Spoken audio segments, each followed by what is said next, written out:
Most people make a mistake when training AI filmmakers. They teach the AI prompts.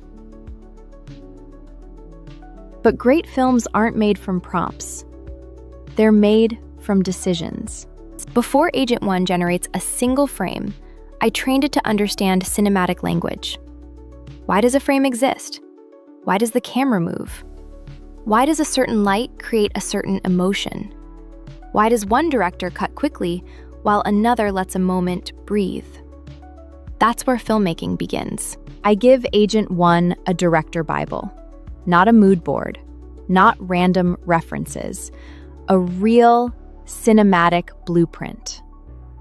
One that defines the camera language, lighting style.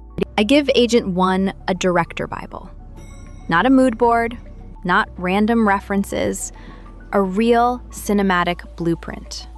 One that defines the camera language, lighting style, composition rules, pacing, color psychology, and emotional rhythm of the film. Next, I taught it how the world behaves. What does loneliness look like? What does tension feel like? How should architecture, weather, sound, and light support the emotion of the story? Then I organized the context.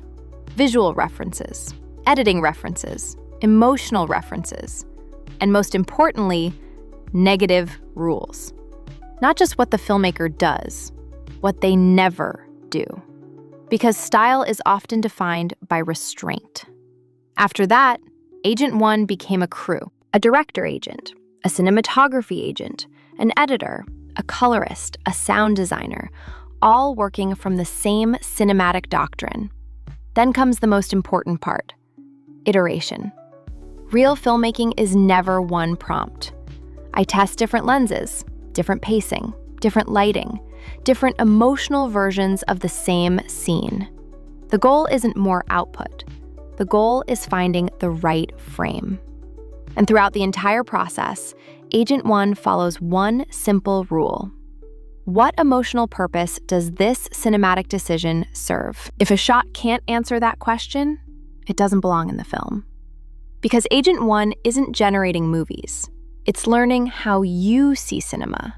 You remain the filmmaker. The AI becomes the crew. You've seen how I trained Agent One. Now it's your turn. What cinematic world would you teach it? What visual language would you build? And what story would you tell? Would you try Agent Ones?